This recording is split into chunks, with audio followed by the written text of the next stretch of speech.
G'day everyone, and welcome to the Australia Institute's Economics of a Pandemic webinar series. I'd like to begin by acknowledging the traditional owners of the land on which I live and work, Canberra's Ngunnawal country, and I acknowledge that sovereignty was never ceded and would like to pay my respects to elders past and present. And in the current climate, last week we talked about the importance of and solidarity with the Black Lives Matter movement and the movement to end Aboriginal deaths in custody. But I would note also that it's not only Aboriginal lives on the line, but Aboriginal history and heritage as well. And it was only a week ago or so that we saw Rio Tinto destroyed 46,000 years of Aboriginal heritage and history at Juukan Gorge, completely legally and without really any recourse of the traditional owners to stop it. BHP has since been granted similar approvals for different mining activities.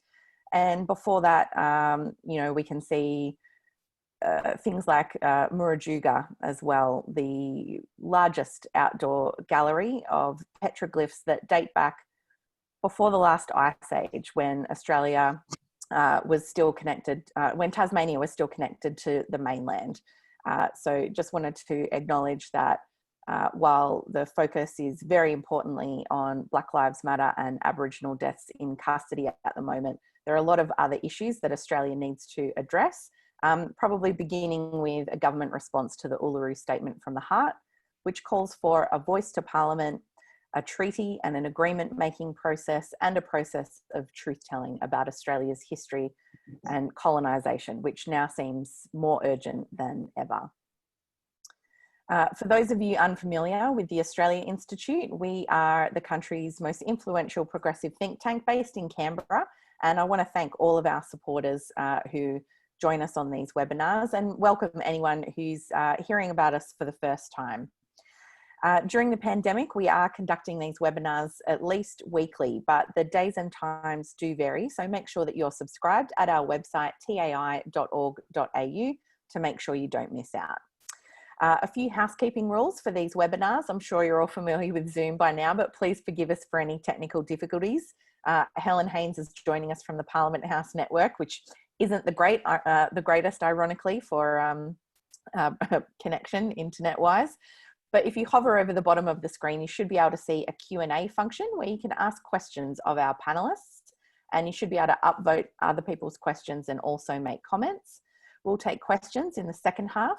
And if you'd like to ask your question of the panel live on air, you can use the raise your hand function. Please keep things civil in the chat. And lastly, a reminder that this discussion is being recorded. It'll be posted on our website, and we'll send a copy to everyone who's registered after this discussion. So at one point during this pandemic, the government was spending money at the rate of about $20 billion a day, and really huge decisions are being made, and more enormous government spending of tens of billions of dollars more is going to be required before this recession ends. We've got a national COVID-19 coordination commission that was handpicked, yet operates with quite a bit of secrecy and without a huge amount of oversight or accountability. And yesterday we heard that only one of 6 commissioners on the committee has volunteered to release their conflicts of interest publicly. But corruption has always been a big risk because governments wield huge power and have huge spending power, even within the private sector, whether that's through government contracts or the provision of services. And of course, there can be no trust in government without accountability, which is why the Australia Institute pushed so hard at the beginning of this pandemic for proper scrutiny, particularly when Parliament was suspended right at the beginning of this. But it's now been more than 2 years since the coalition government promised it would implement a Commonwealth Integrity Commission, but we still haven't seen any draft legislation on that front.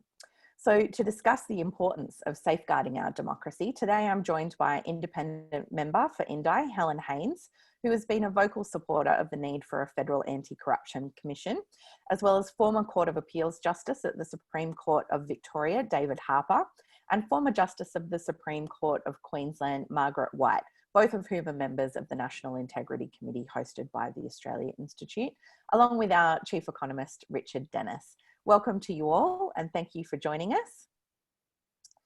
Helen, I'll start with you. Yesterday, we saw quite a bit of pressure on the government to get moving on its Integrity Commission from the crossbench, which 2 years on is more or less still nowhere in sight. Can you just take us through what happened in Parliament yesterday? Oh, thank you, Ebony, and hello to all the listeners out there, and I'm seeing there's around 811 now. I first just want to thank the Australia Institute for organising this important event, to Justice White and Justice Harper and the National Integrity Committee more broadly for their work in this space, and to everyone who's made an effort to attend. And yes, yesterday, the crossbench, led yesterday by Adam Bandt, moving a motion in the House to bring on the Federal Senate last September, actually, to bring it onto the House for debate and a vote. But indeed, we were not successful in that bid. We were shut down by the government, and I was the seconder to that motion and was indeed gagged in my attempt to call for debate on the Federal Integrity Commission bill. So maybe I will just speak more broadly, Ebony, and I guess introduce what we're talking about today. And I suppose really the phrase safeguarding our democracy is not exactly a knee-jerk reaction when one thinks about the economics of a pandemic. But from my experience as an independent in this Parliament, ensuring integrity in federal public administration and protecting the right of Parliament to scrutinise all public officials, from senior public servants to parliamentarians and their staff, is absolutely crucial in a crisis. And there are many examples, and you just touched on one then, where this government has let slip on its duty in this crisis. And I think the NCCC is indeed one of those places. And of course, we know that there's an unwillingness from the government to allow the Treasurer and other ministers to front, from the House to front the Senate COVID inquiry, which is in fact the only parliamentary oversight mechanism this country has had for many months while the Parliament has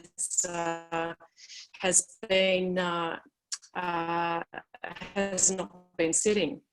I also want to say is that we save democracy even when we are not in a time of crisis. A way of bringing things that are important for, but there are issues like sports fraud, things like this is during the Mayor of Sydney. But I guess what I want to say really is rather, a fascinating thing at this point in history. We've seen a falling trust in government and a disillusionment with politics for democracy for a long time now. And in fact, we've caused... Okay. We can hear you okay, Helen. It's just the video's lagging a bit in places. All right, so you can hear me. I'm going to continue. I'm getting a few messages it's not going so well. Okay, so I was just talking about a lack of trust all over the world. But what we've got right now in Australia, I think, which is fascinating in a time of crisis, is that the government asked all of us, all of you listening right now, to trust them in ways that we could never have imagined before. And it's asked Australians to download the COVID Safe app, to accept indefinite suspension of Parliament, to be responsible for social distancing, knowing the impact that has on our social liberties, so that we could flatten the curve. And this was a huge extension of trust from the Australian public to the government. And I think, and I reckon you would agree with me, that the Australian public should expect some reciprocity here, and that level of trust and transparency that we gave so willingly is a two-way street. And this time that we should be calling for a Federal Integrity Commission by way of repaying that trust, if not for all the other valid reasons. I think that we would also say, really, and I think it is extraordinary because, I'm a former public health researcher and a midwife. I'm not a legal practitioner, but I know that it was an extraordinary effort from the public to flatten the curve, and we did that. We did that because the government on that occasion decided to listen to experts. It took the politics out of policy. It listened to experts. And I'm saying really that it's time to listen to the experts yet again on the Federal Integrity Commission, and we have experts with us today with Justice White and Justice Harper. And if we listen to experts, we do get good public policy. We've seen that in the pandemic.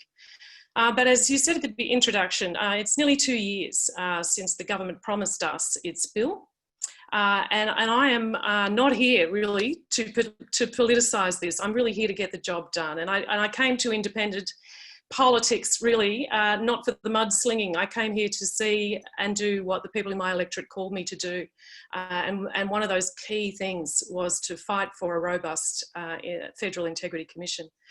And one way of doing that really, and to steer clear of pointless politicisation, was to find a touchstone for everyday Australians to buy into what this is all about. And so in February this year, joined by Justice Harper actually, I introduced the Beechworth Principles, and I chose that, the Beechworth Principles, because of a story, an incredibly symbolic story that occurred in 1853 in Beechworth, beautiful gold mining town in my electorate, whereby an innocent young gold digger named William Guest was shot and killed by police in a flagrant misuse of power. And his murder was then subject to a closed hearing with key evidence suppressed. And that absolutely was an appalling situation which the gold diggers refused to accept, and they did something about it. And I think it's a great unifying story, and I love it for what it symbolises. And that is that there is a tradition in this country that's bigger than all of us, that comes before all of us. And it says that we know when things don't feel right, and we believe in the power of community. We believe in the power of community to set up systems that will make them right in the public interest. So for me, that Beechworth story then precipitated me coming up with 5 key principles. First one is broad jurisdiction, to investigate the people it needs to in a Federal Integrity Commission. Common rules so that everybody is held to the same standard of behaviour, appropriate powers so that a Federal Integrity Commission can actually do its job, fair hearings so that investigations are done openly when in the public interest, and accountability to the people, not to political interests.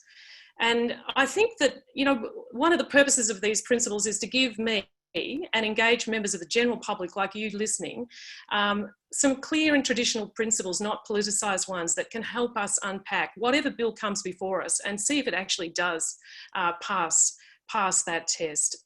I think they can take the sting out of the debate, and I think that they're a unifying way for me to come to the table with other MPs to talk about a Federal Integrity Commission in a safe intellectual meeting place, and really talk about what a commission should look like, and again, get away from the politics.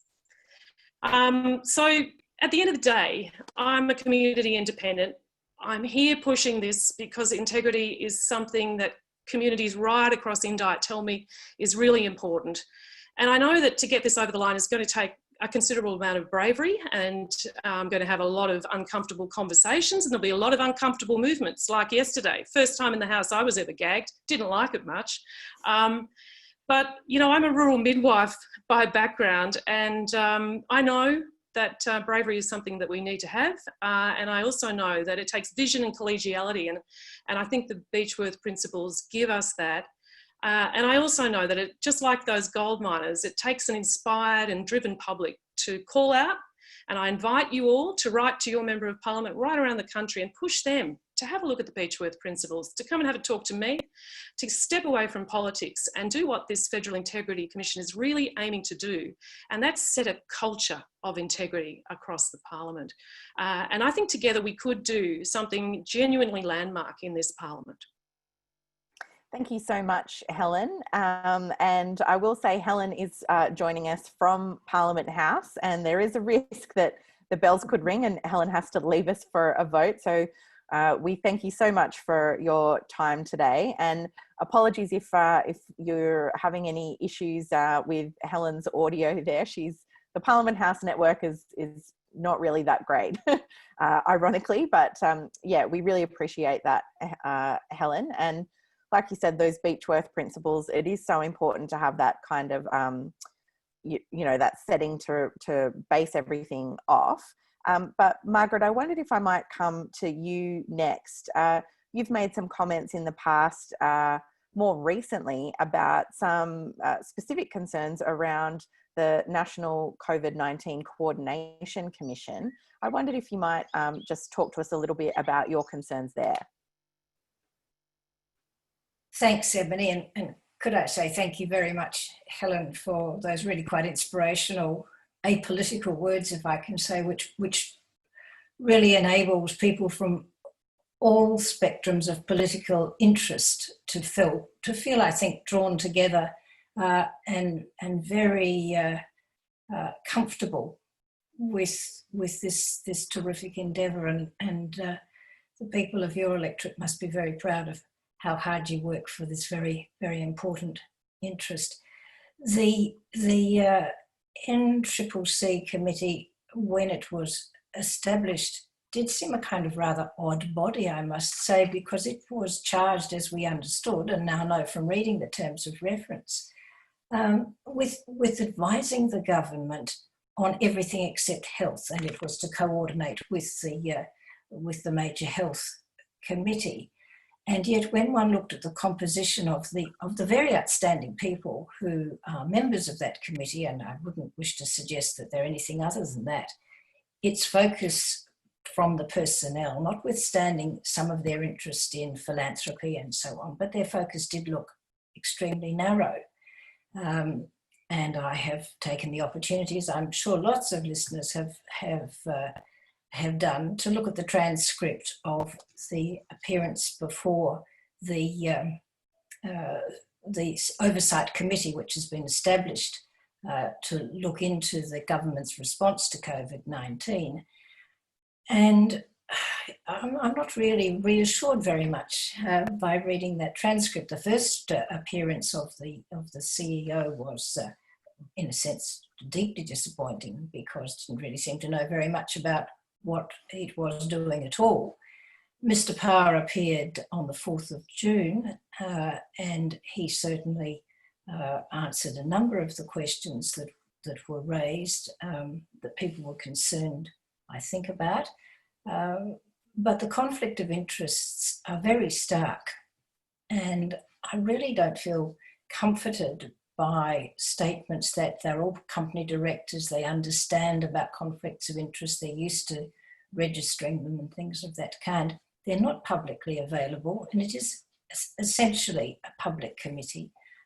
And I think that one would really wish to see those conflicts much more robustly addressed, so that we could have assurance. As far as I can tell, there's no real underpinning for the commission, and whether it's to be grounded in some kind of legislation if it's to go forward. They say it'll last for 6 months, but it could last for longer.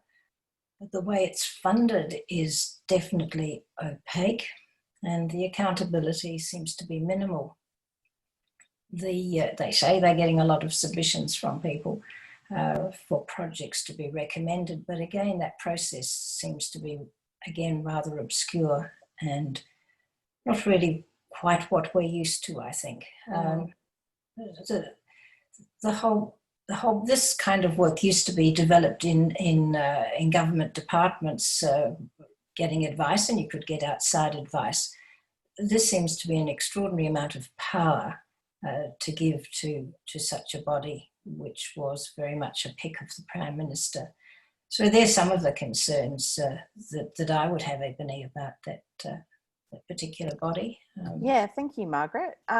David, I'll come to you next. I was going to ask you just to go back, I guess, to the bigger picture. So Helen's talked about some of the the more recent concerns, and Margaret there talking about the NCCC during this pandemic period. But the push for an anti-corruption commission, goes back a few years now, and I guess it's always been a concern that there were gaps in our federal integrity system operating nationally. So how important is it to have a strong, independent anti-corruption commission operating at the national level? I think it's absolutely vital. the democratic system requires there to be accountability, and without a National Integrity Commission, that accountability will be sadly deficient.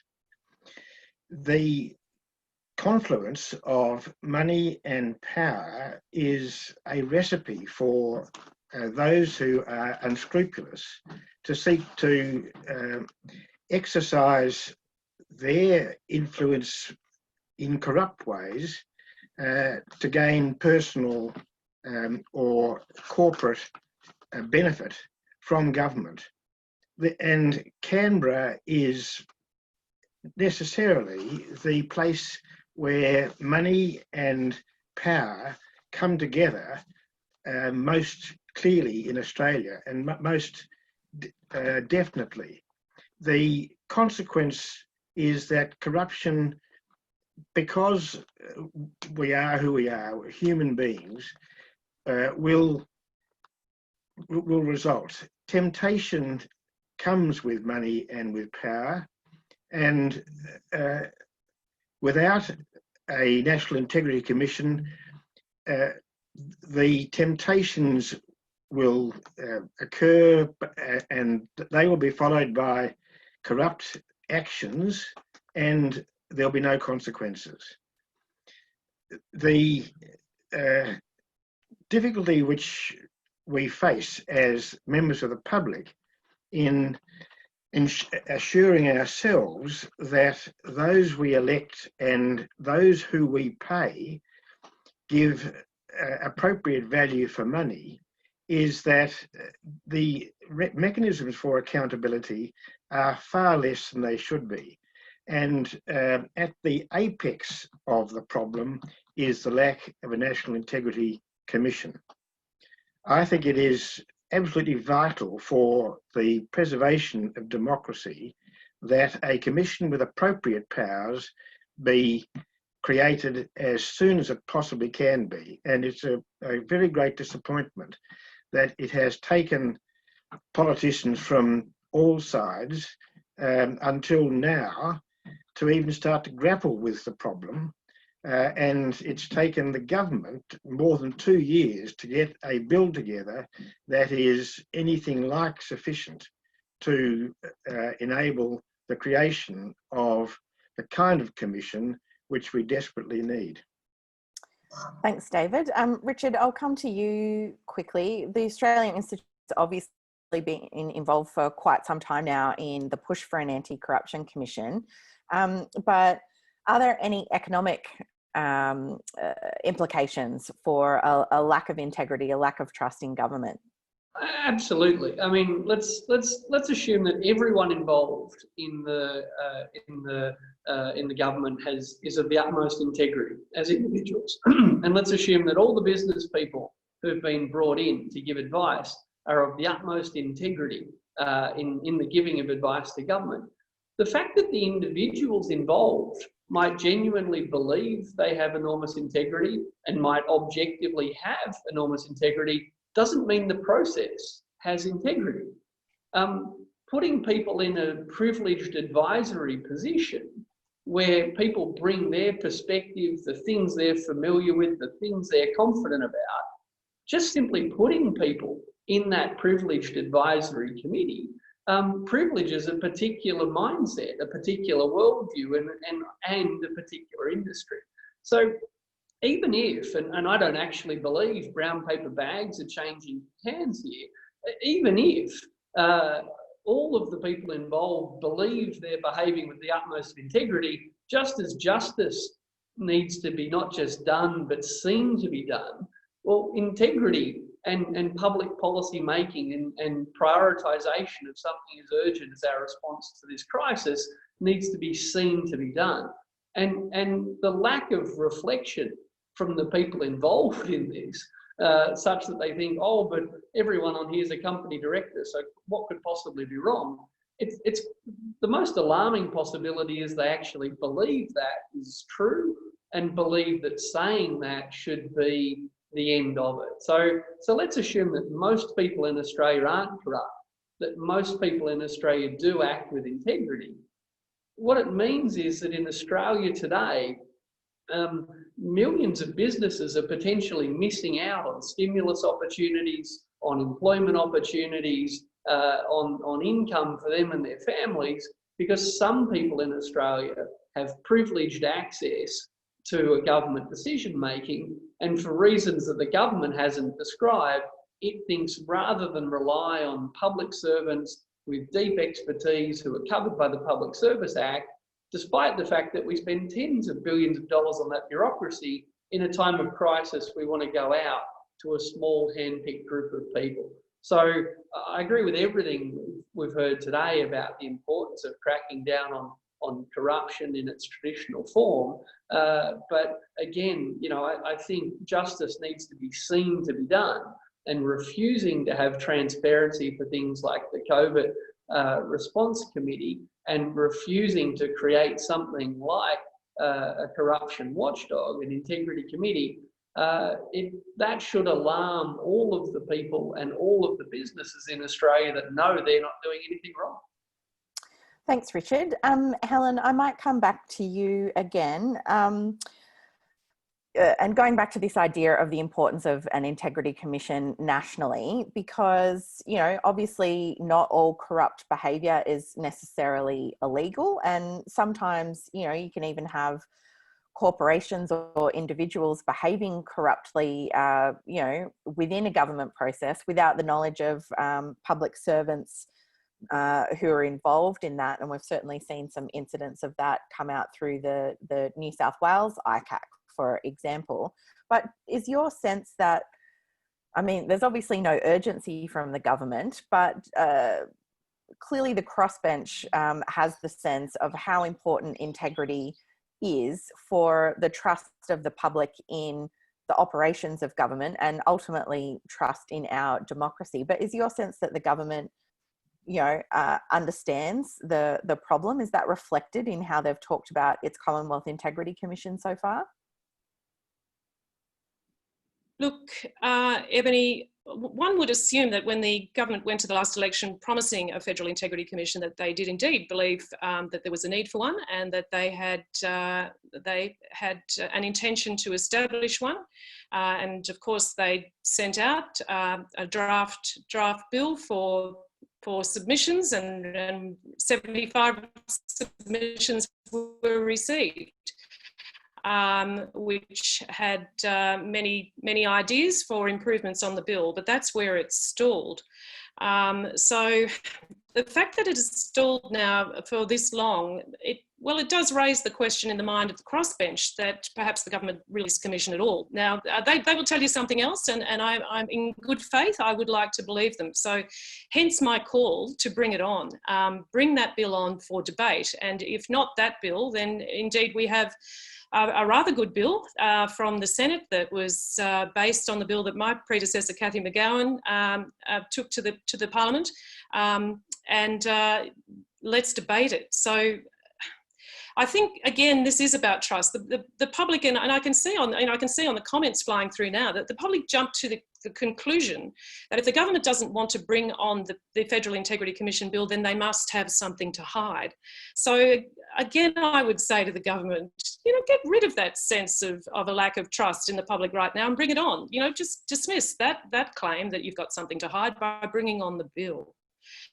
Let's debate it. This is a parliament. This is the place where we can look at legislation and in good faith improve it and find something that we can agree on. And some might say that's a very naive view of parliament, but I would argue that is what we are here for. And again, I would say that my rather straightforward 5 principles give a very transparent framework by which to judge how good any bill is. Thanks, Helen.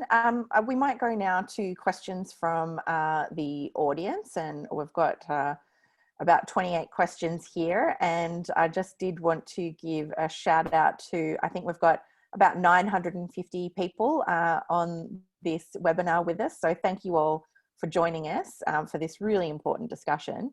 I'll kick off with a question about from Susan Werris, who asks, please explain how gagging debate on any issue the government doesn't like reflects democratic first principles, and why was it introduced into parliamentary procedures, and how can it be intended to be used in a principled and democratic way, and who can gag debate and who can't? So Helen, I think that one's really probably a question for you.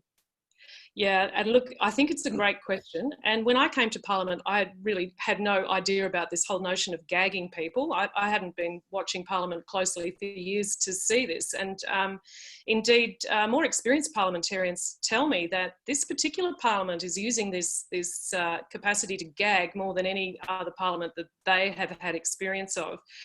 Essentially, the Leader of the House can shut down a parliamentarian by saying that the member shall no longer be heard. It usually comes about when a member stands and seeks the call in the House to suspend standing orders, which essentially means to say, look, we've got the agenda for the day, but I'm not that happy with the agenda for the day because I think I've got something really important that I want to bring to the attention of the Parliament, like we might in any meeting actually, and plenty of you listening will have been at many, many public meetings whereby there is a set agenda and someone might ask, can they bring something else to the agenda?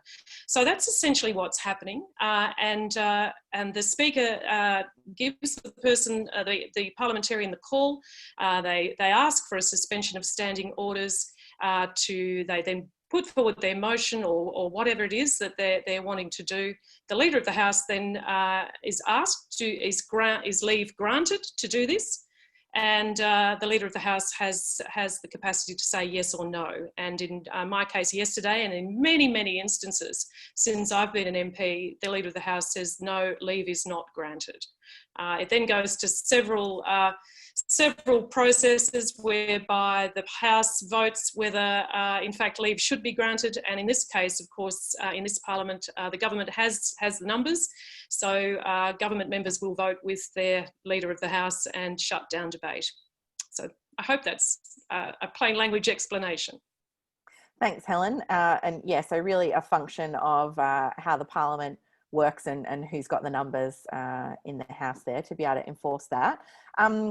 The next question, Margaret, I might come to you on this one. Bradford Sherman asks, can Australia end the practice of hiding behind commercial incompetence or on-water matters and other techniques that avoid scrutiny? And he asks, it's Australian taxes getting spent, so surely taxpayers have a right to know how it's being spent. I wondered if you could respond to that. I think, like many people, I've often been very cynical about the commercial in confidence cry. You think, really? This is government work. It really isn't very commercial at all in the accepted sense in which it was protecting trade secrets, which is the origin of that expression and of course still applies to that narrow group. And I think when you're talking about on-water things, the question is probably talking about the appeal to national security. And there are many things where that appeal is made to shut down debate when it has not one jot to do with national security. Indeed, if I could digress a little, when the Spycatcher book was written many decades ago now, a High Court judge in England, when asked to suppress the publication of the book, said that the ground that was offered was national security. He said, indeed, it is national security. It shows the government to have been so utterly incompetent that people would be alarmed. Not that there was any actual national security. And I suspect that, not that the government's incompetent, but it's things that government don't want the people to know.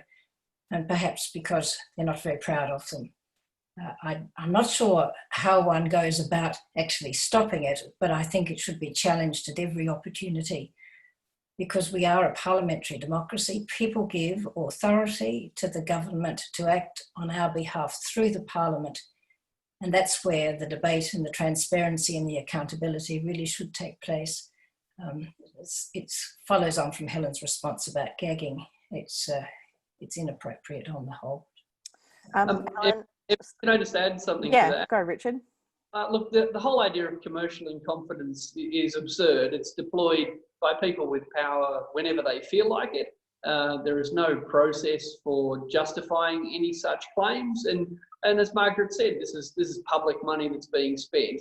A very simple solution, I think, would be to legislate or to otherwise require that all information about government spending of public money on programs is to be revealed, and any corporation that doesn't want the amount of money it's receiving to be publicly known should simply just not tender for the work.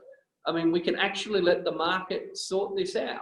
If the companies that are being paid by the public for a service are embarrassed for people to see how much they're being paid, or think it's that to apply for such money would reveal something that is of such value to their corporation they don't want it to be revealed, they should simply not tender for the work. Thanks, Richard. Helen, did you want to respond to that as well? Look, I would just again make a general principled comment that this is public money, and when a person is elected to Parliament and when a government successfully wins an election, transparency is fundamental. It's fundamental to our democracy, and I agree with both Richard. Commercial in confidence is a bit of a smokescreen at times, and I think that it's not acceptable to many members of the public. And we seem to have lost a bit of Helen's audio there. Andrea Wilson, if you're on the line, I'm going to come to you in just a second to ask your question of the panel. But before we move on from that, David, did you want to comment on that concept of commercial in confidence or on water matters and techniques to avoid scrutiny? Well, those are a number of the techniques that the government uses to avoid scrutiny. Perhaps the most glaring example has arisen from the bugging by the Australian government of the cabinet rooms in East Timor. The Australian government provided the money and the workers to build the government rooms in Dili, in East Timor, and in the process it bugged those rooms. A disgraceful act by the Australian government, and now it is desperately trying to ensure that no real evidence of what happened, how it happened, and why it happened is made available to the Australian public. Those who blew the whistle, or the person who blew the whistle, is now being the subject of criminal proceedings in Canberra, together with his lawyer, who was the former Attorney General of the ACT. And those proceedings are in camera. We don't know what evidence is being called. We don't know what the charges are, except that they have something to do with revealing the secrets of what is said to be national security, but in fact seem to be secrets of bad conduct, illegal conduct by the Australian government. And that is a terrible disgrace to the way our democracy is currently being operated. Thanks, David. Andrea Wilson, can you hear me there? Yes, I can. What's your question for the panel? It's basically, it's common sense that independents are more likely to represent their constituents while party politicians represent their parties and their donors. Do you think that party politics actually prevents good policy? And what do you think the potential is if there were more independents to break that deadlock? And if so, what advice have you got for grassroots groups looking for candidates like yourself to represent them in their electorates? Thanks, Andrea. I'll go to you first, Helen. Thanks, Andrea. Can you hear me all right now, Ebony? Yes. Great. Andrea, really, of course, a terrific question from my perspective. Look, firstly, I would say that there are many problems with party politics and many problems with political donations. Firstly, political donations. I think we need much greater transparency in political donations. I supported Rebecca Sharkey's bill in the House earlier this year, which subsequently went to a Senate inquiry and was thrown out as a bad idea, to lower the threshold for political donation disclosure to $1,000.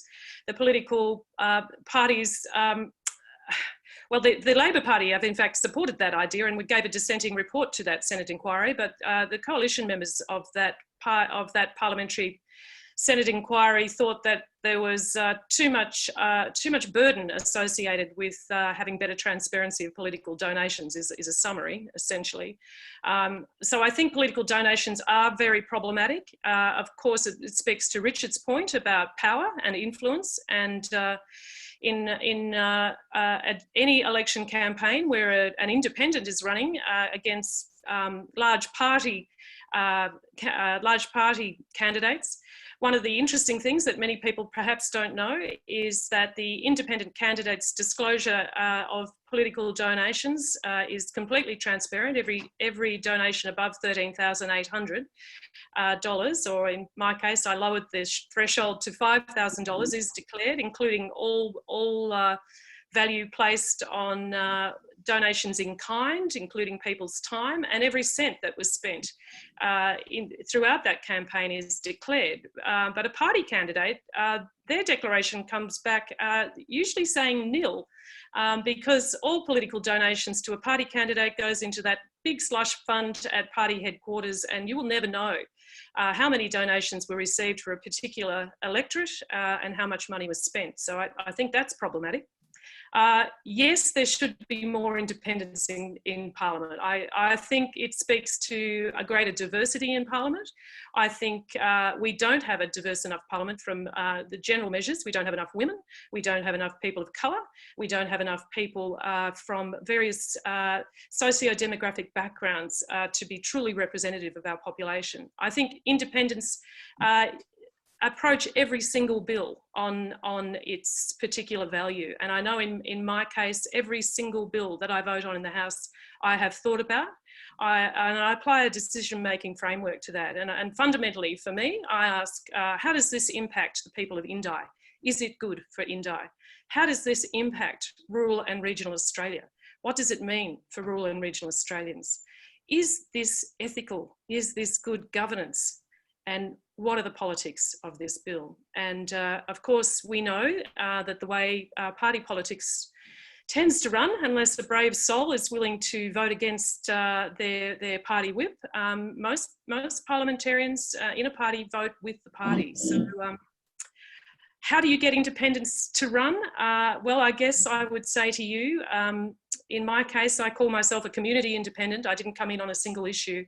I came in with this very strong endeavour from the people of Indi, who did upset the political status quo in 2013 by electing an independent. And indeed, I have the great privilege of making history by being the first independent to follow an independent.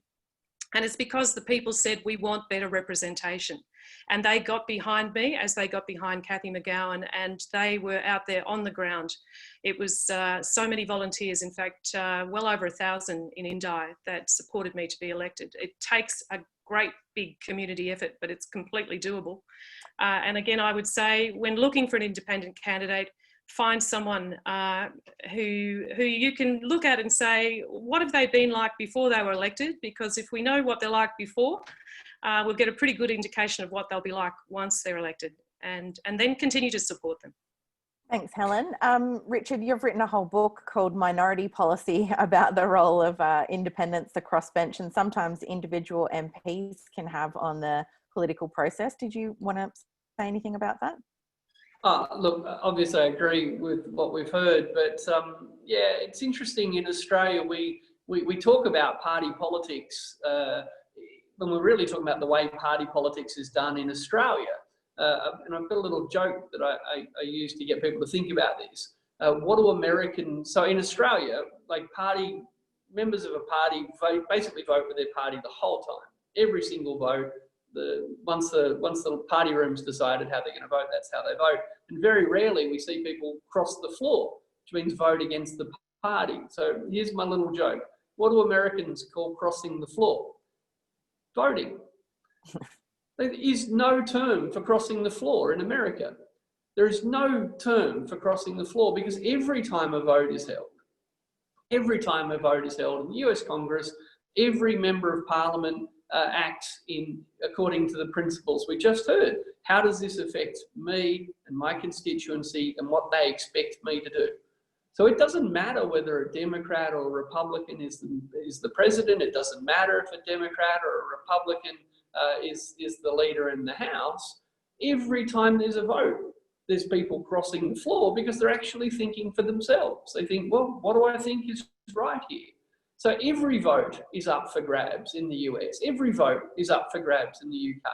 People cross the floor all the time in the UK, the parliament that we kind of think that we ape. So it's actually culture that has determined this incredibly rock-solid power block of the two parties in Australia.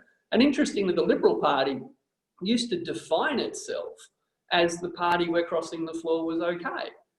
And it is okay, it's just never done.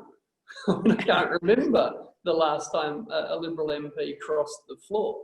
Yet, literally, when Menzies formed the Liberal Party, the right of each member of Parliament to cross the floor was one of the defining characteristics that he foresaw for the so-called Liberal Party.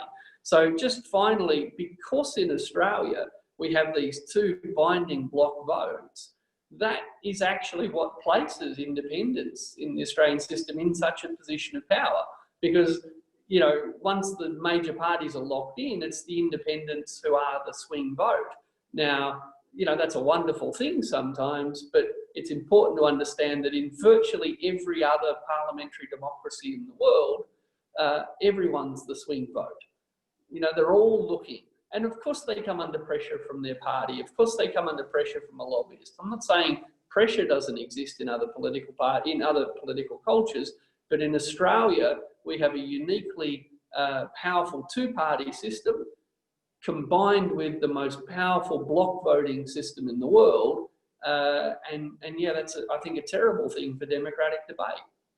Thanks, Richard. The next question is from Julia Thornton. She asks, does the National Cabinet enable what was previously an open COAG process to be covered in secrecy by Cabinet in confidence? Or is it not really a Cabinet? So Margaret, and I might come to you first and then to you, David. I don't think that that's actually been established yet, exactly what the status of the National Cabinet, so-called, is vis-a-vis, for example, the Federal Cabinet. Federal Cabinet's decision-making is confidential to the Cabinet room, and we understand about those principles. I don't think constitutionally yet this has been established, whether the decision-making will be confidential, and it certainly hasn't been established whether the decision-making of that body can be changed by the Federal Cabinet, for example, if it doesn't actually like what the consensus was or however they decide things. And anything which reduces transparency has got to be undesirable. One accepts that the debates need to be free without everyone looking over their shoulder, but ultimately I think we need more than a few lines of a media statement. And so from that point of view, I think it is a backward step. It might be very nice for the leaders, but I don't think it's so good for the rest of us. Thanks. David, did you want to comment on that? I agree with Margaret. As far as I know, nothing has been laid down or even agreed between the National Cabinet members themselves as to the degree to which their conferences, their discussions will be made public. We do know that all cabinets in every jurisdiction in Australia are very jealous about the cabinet in confidence notion and very keen to ensure that anything they don't want to get into the public arena remains within cabinet itself. There are very good reasons why there should be restrictions on what comes out of cabinet, but as with so many practices that are currently underway in Australia now, the core principle is pushed far beyond its appropriate boundaries, and as a result, the Australian public is deprived of much of the information which it needs if it is to be enabled to vote with the kind of informed knowledge that you need to make the decisions that one requires before one makes up one's mind about for whom one's vote will go. Ebony, just very quickly, it's again, we have to understand that this is culture.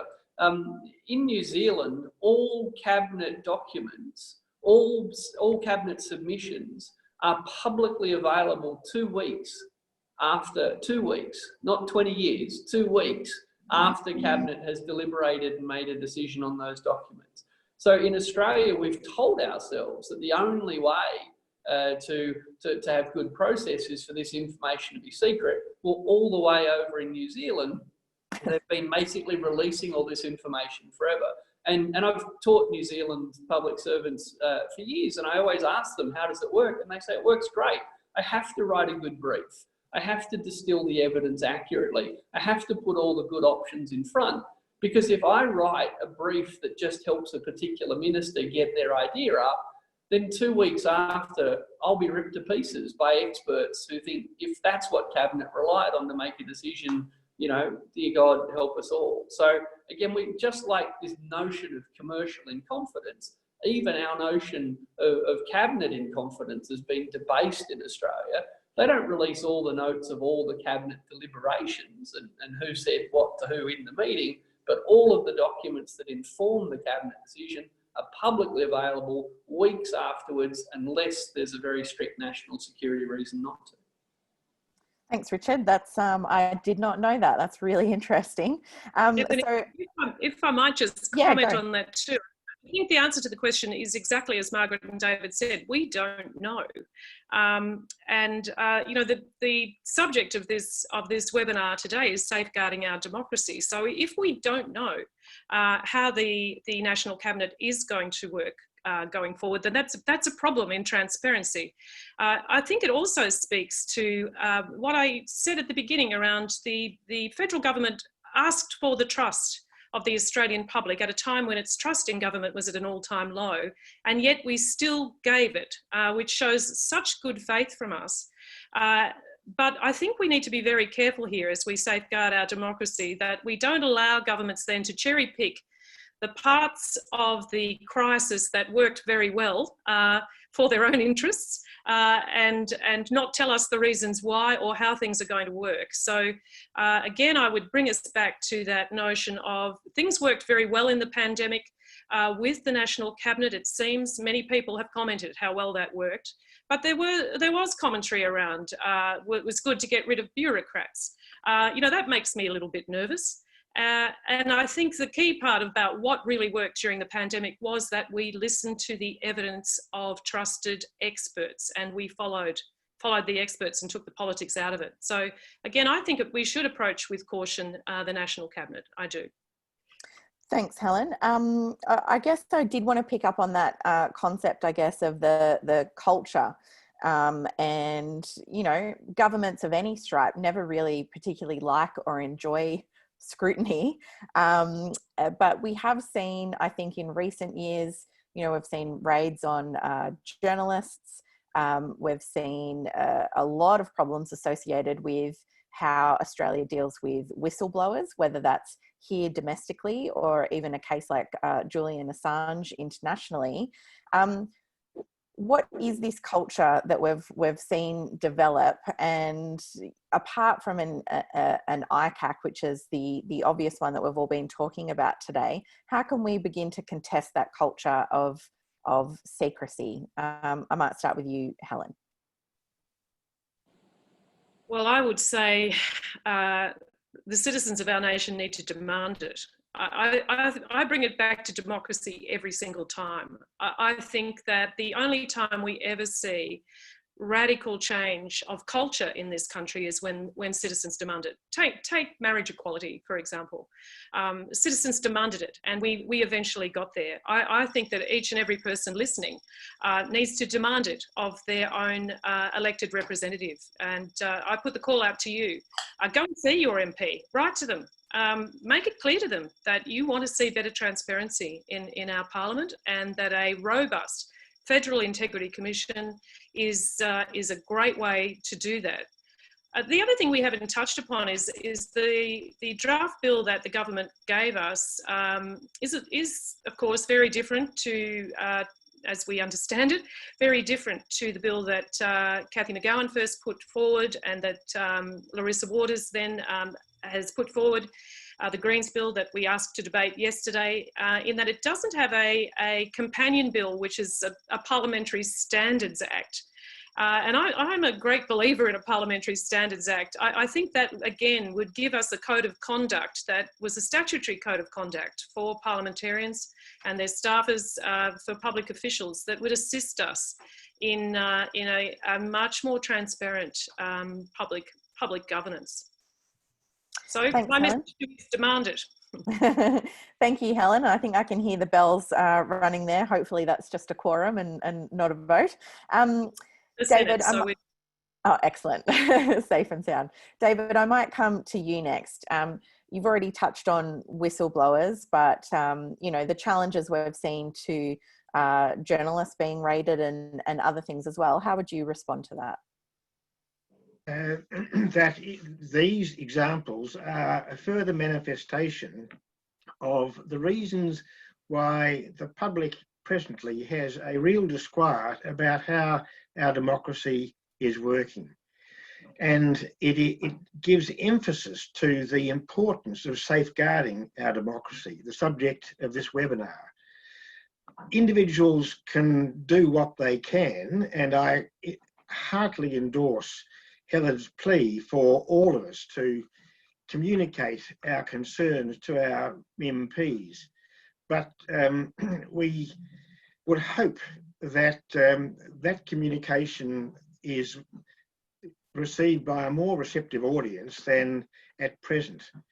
My own efforts to communicate with my own MPs have been rewarded by anodyne responses that give me no confidence at all that any of my messages are getting through. I don't quite know how we get around that, but it is a sad reflection on the state of Australian democracy that the voice of the people at present is not being heard as it should be. Margaret? Of course, agree, and I'm becoming more and more in favour of more independence, because one has the unhappy conclusion, I think, being imposed upon one, that political parties are in fact inimical to democratic process in the Parliament. Could I just raise one other matter, because the issue of political donations has been raised, but also the role of the lobbyists that seem to me to be very much part of this conversation about safeguarding democracy. It does seem to be vastly undemocratic that you can have access to the decision makers of our country if you have a great deal of money and can pay $100,000 to have dinner with them and get their ear.